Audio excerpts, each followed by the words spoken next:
हा शिवसेनेच्या मुळावर उठला होता आणि त्यांनी शिवसेना प्रमुखाने एक पत्र लिहून दिलं होतं आणि सांगितलं होतं की याच्यावर सही करा, सही नाही केली तर तुम्ही आतमध्ये जाल. आणि ते पत्र असं होतं की जणू काही शिवसेना ही काँग्रेसमध्ये विलीन करा. जे आज बोंबलत बसलेत ना, आम्हाला वाटलं शिवसेना काँग्रेसमध्ये विलीन करणार. अरे 30 वर्ष भाजपसोबत राहून भाजपात नाही विलीन झालो तर काँग्रेसमध्ये कोण विलीन होणार?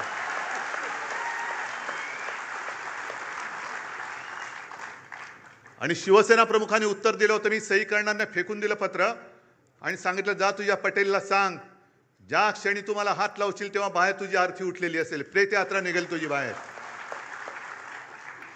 या सगळ्या संकटाला तोंड देत देत देत आपण इथपर्यंत आलेलो आहोत. कारण काही सांगतायत. शिवसेना म्हणे काँग्रेसमध्ये विलीन होण्याची आम्हाला भीती वाटली. अरे मला भीती वाटते महाराष्ट्र भाजप आता शिवसेनेत विलीन होईल. कारण एक भाजपवाला मला सांगत होता की उद्धवजी काय दिवस आलेत आमच्यावर, आम्ही शिवसेनेसोबत भाजपा गावागावात पोहोचवण्यासाठी घरदार विसरून मेहनत केली, पण आता हे उपरे आमच्या डोक्यावरती बसलेत. आणि म्हणे काय सांगावं, दिल्लीतनं उद्या आदेश येईल, जा मिंदेची दाढी खाजवा. मिंदेचं म्हटलं नको, एवढं पुरेसं आहे, कळलं मला पुढचं काय ते. आम्हाला खाजवावी लागते दाढी. ही अशी वेळ आली. आहे कुठे तो भाजप, आहे कुठे? आज भाजपकडे संसदेत 2/3 मेजॉरिटी अजिबात नाहीये, पण जेवढे भाजपाचे खासदार आहेत त्याच्यात 2/3 सगळे बाहेरचे आहेत, सगळे काँग्रेसमधले आहेत, इथले तिथले आहेत. म्हणजे जे मी लोकसभेच्या निवडणुकीत बोलत होतो तेच मगाशी कोणतरी एक कवी बोलले की अरे तुम्हाला राजकारणात पोरं होत नाही म्हणून आमची का पळ होत आहे? तुमच्या वांजोटेपणावर तुम्ही उपचार करा ना. विचाराचं वांजोटेपण आहे तुमच्यामध्ये. आमची कशाला पोरं पळवतात? किती पळवाल पोरून? आमची काय तुमची पोरं पळवणारी टोळी म्हणून आमची पोरं पुरवणारी टोळी नाहीये. किती किती घेऊन जाल तुम्ही? आणि काय उद्धव ठाकरे कोणाला भेटत नाहीत. बरं उद्धवजी नाही तर आदित्य ठाकरे फिरले पाहिजेत. मग मी जर कोणाला भेटत नव्हतं तर गदाड्या तू निवडून कसा आलास? लोकसभेच्या वेळेला सुद्धा तुमच्या सगळ्यांच्या सोबत प्रत्येक लोकसभेमध्ये किमान 6 ते 10 सभा मी तेव्हा घेतल्या होत्या. 6 ते 10 तेव्हाही निवडून आलेले आहेत. पण जर का मी असं गर्वाने म्हटलं की मी तुला तिकीट दिलं, मी तुला निवडून आणलं, मी तुला मंत्री केलं, मी तुला आमदार केलं, मी तुला विधानसभेतल्या मंत्रिपदाची तिथली खुर्ची दाखवली, तर हा माझा गर्व असेल. पण मी गर्वाने नाही बोलू शकत, कारण मला माहिती आहे की उद्धव ठाकरेला किंमत नाही, उद्धव बाळासाहेब ठाकरेला किंमत आहे.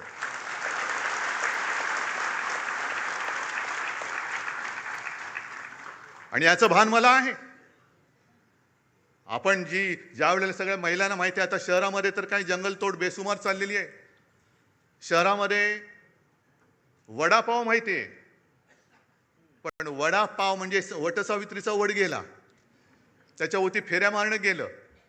पण वड मोठा असतो, त्याचे पारंबे असतात.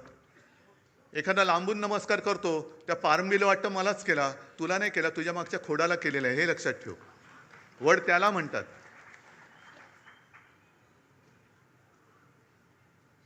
आणि मातोश्रीवरती शिंतोडे उडवत आहेत. मला कळत नाही ही कुठली अवलाद. म्हणजे ज्या शिवसेना प्रमुखांनी मराठी माणसाच्या आणि हिंदूंच्या रक्तामध्ये स्वाभिमान रुजवला, त्या रक्तामध्ये हे भेसळ कुठून आणली? ही कोणाची अवलाद आहे? ते तर कळतंय, दुसऱ्याचे बाप चोरावं लागतायत. कारण मला आठवत आहे की शिवसेनेची जेव्हा स्थापना झाली तो क्षण आजही माझ्या डोळ्यासमोर आहे.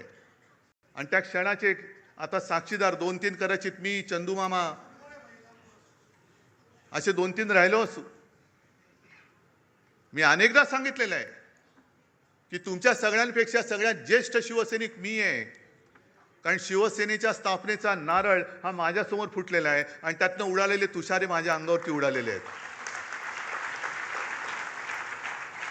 नाही तुम्ही त्या क्षणाला तिकडे हजर नव्हतात. खरसीकर बोलतात मी होतो म्हणून. मी तेव्हा तिकडे हजर होतो आणि ते तुषार माझ्या अंगावरती उडाले मी मागेही बोललोय की मला कल्पना नव्हती की ते उडालेले तुषार मला एवढं भिजवून टाकतील, की पूर्ण शिवसेनेची जबाबदारी माझ्या खांद्यावर येईल. तिथपासून मी शिवसेनेची वाटचाल बघतोय. कसे कसे शिवसैनिक मोठे झाले, कसे त्यावेळेला कसं सगळ्यांच्या एक पायाकडे हात लावला तर आता कोणाला कळणार नाही, कटकट्या असायचा. माहिती आहे कोणाला? काय? रामपुरी. आणि ते हे आमचा टाइमपास तोच. आम्ही शाळेतली मुलं सगळे लालबाग परळ, तेव्हा परेल नव्हतं, परळ होतं. शिवसैनिक यायचे आणि तेच सुरक्षा कवच. आणि कुठून कुठून दुसरीकडनं पण सगळे शिवसैनिक यायचे.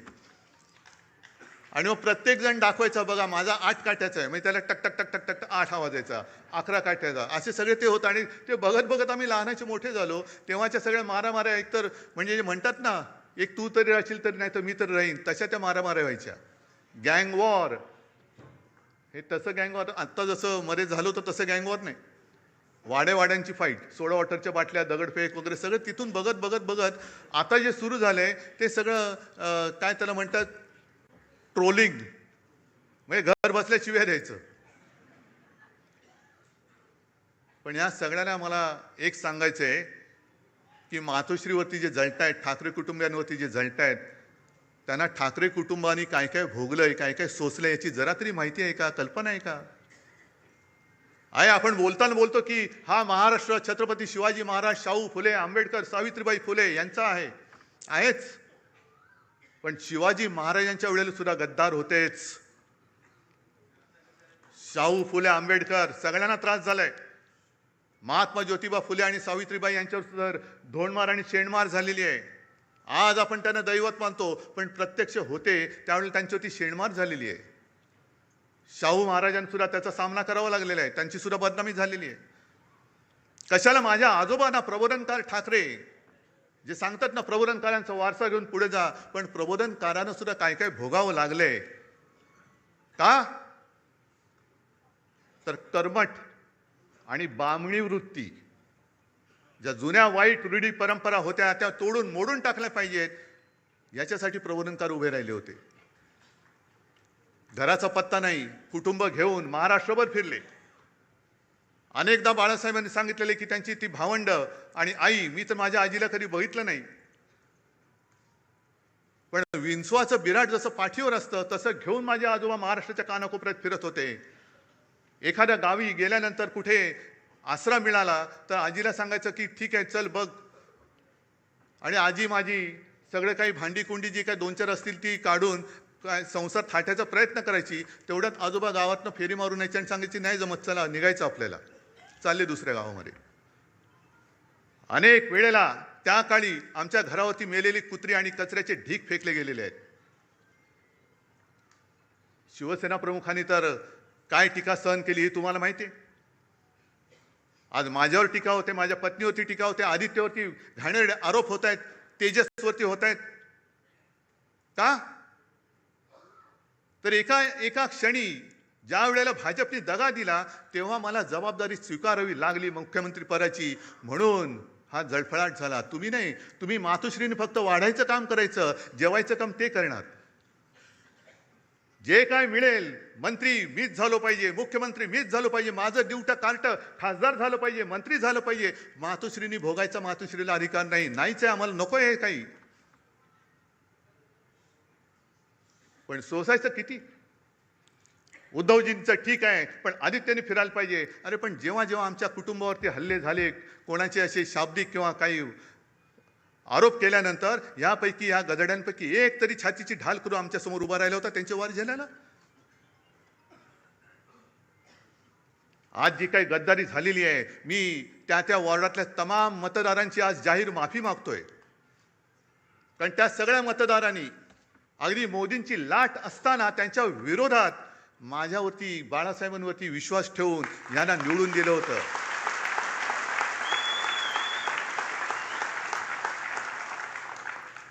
जे आम्हाला डिवचलं जात होतं की तुमची मोदींच्या चेहऱ्यावरती खासदार निवडून आलेत, मोदींचा चेहरा न वापरता आपल्या शिवसेनेचे 9 खासदार डौलाने निवडून आले होते.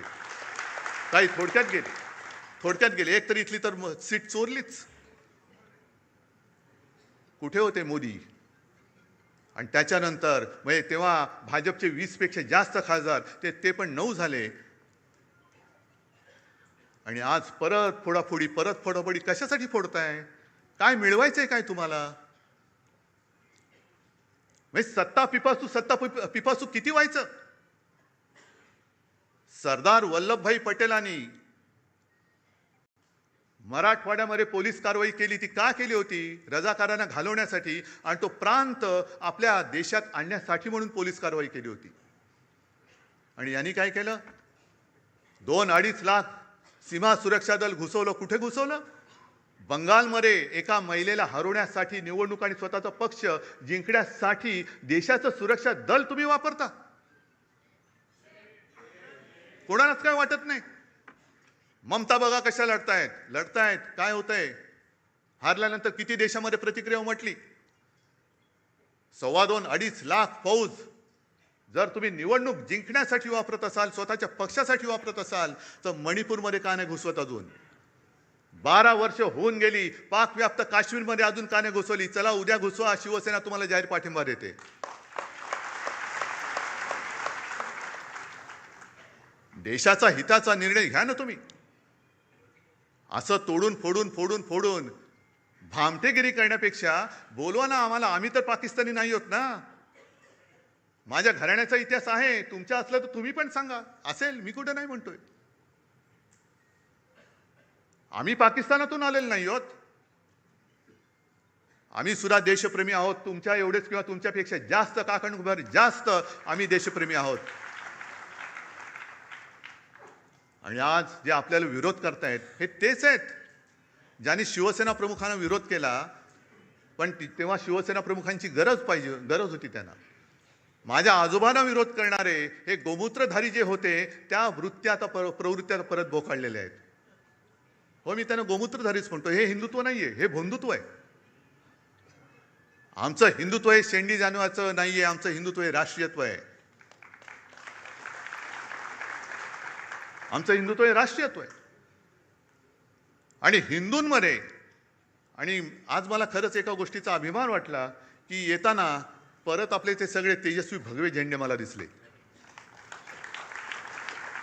कारण मी मागेच सांगितलंय, मशाल वेगळी ठेवा आणि भगवा वेगळा ठेवा. छत्रपतींचा भगवा होय, वारकऱ्यांचा भगवा, हिंदूंचा भगवा, महाराष्ट्र धर्माचा भगवा, त्याच्यावरती दुसरं कोणतेही चित्र नकोय. आणि जो भगव्यामध्ये भेद करतो तो अस्सल हिंदू असूच शकत नाही. त्याच्या रक्तामध्ये ही गद्दारांची, बेईमानीची, अवलादीचं, भेसळीचं रक्त आहे. भेसळयुक्त रक्त हे भगवा हातात घेऊ शकत नाही, घेता कामा नये. आज शिवसेना 60 वर्षाची झाल्यानंतर पुढे काय करणार?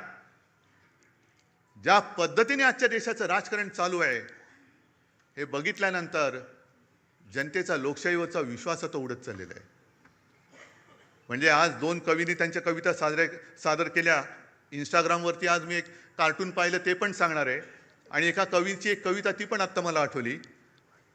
आपण काय म्हणतो? मशाली समोरचं बटन दाबा आम्हाला मत मिळेल. काँग्रेस काय म्हणतं? हातासमोरचं बटन दाबा आम्हाला मत मिळेल. पवारसाहेब म्हणतात तुतारीचं बटन दाबा आम्हाला मत मिळेल. भाजप म्हणतात तुम्ही कोणाचंही बटन दाबा, तो माणूस आमच्याचकडे येणार आहे. मग निवडणुकीचा खर्च करता कशाला? आणि आता हे जे दिवस चाललेले आहेत ते बघितल्यानंतर डॉक्टर लोक आता प्रश्नचिन्हांकित झाले, तर आपण नेमकं करतो काय? कारण जे कार्टून मी म्हणत होतो ते सोशल मीडियावरती आज आले. एका सोने चोराला पोलिसांनी पकडलंय आणि तो चोर त्यांना सांगतो, हो साहेब, चोरी म्हणू नका, ऑपरेशन गोल्ड म्हणा. त्याशिवाय डॉक्टर आता गोंधळलेत की आपण चोरी करतोय की ऑपरेशन करतोय. पण हे असं ऑपरेशन जर होत असेल तर तुम्हाला सगळ्यांना आणि आपल्या देशाला मिळून ऑपरेशन कमळ करावं लागेल. हा लोकशाहीचा धोका आहे. लोकशाहीला हा धोका आहे. देश असंच जर का चालत राहिलं तर देश अराजकाच्या दिशेने चाललेला आहे. ही मला वाटणारी भीती आहे. मी भाकीत करणारा नाहीये. ज्योतिषावरती तर माझा बिलकुल विश्वास नाहीये. पण समोर म्हणजे तुम्ही आता समोर दिसतात तेच भवितव्य आहात. कारण ज्या देशामध्ये तरुणाईला झुरळ म्हटलं जातं, मानलं जातं, त्या देशाचं भविष्य काय असणार? आपल्याला जे काही या निवडणुका हे जिंकतायत, वाटेल ते करून निवडणुका जिंकतायत आणि पदं बळकावतायत.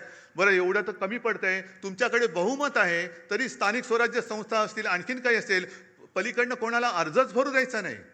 अर्ज भरला रे भरला की उचल त्याला. कशासाठी हे करताय? एवढं सगळं मिळून तुम्ही जाणार आहात कुठे? काय करणार आहात देशाचं?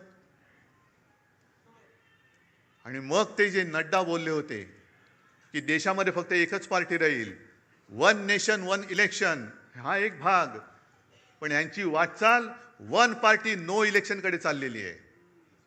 एकच पार्टी राहील, दुसरी पार्टी राहताच कामा नये आणि सगळं काही आमचं, ह्याच्याकडे या दिशेने चाललेली आहे. पण त्यांना मला सांगायचं आहे, भाजप सुद्धा कधीकाळी आपला दोस्त होता, त्याला मला एक प्रेमळ सल्ला द्यायचा आहे की तुम्ही या वाटेने जाल तर दीर्घकाळ सत्ता तुम्हाला लाभणार नाही. आणि ज्यांना आपण आपल्या देशाचं भाग्य विधाते समजतो, त्या तरुण मुलांना जर का तुम्ही झुरळ समजत असाल, तर एक लक्षात घ्या, आपलं स्वातंत्र्य हे निवडणुका जिंकून मिळालेलं नाही. त्या वयातल्या मुलांनी क्रांती केली म्हणून आपल्याला स्वातंत्र्य मिळालेलं आहे. ती मुलं जर का पेटली तर हे तुमचं सरकार सुद्धा राहणार नाही.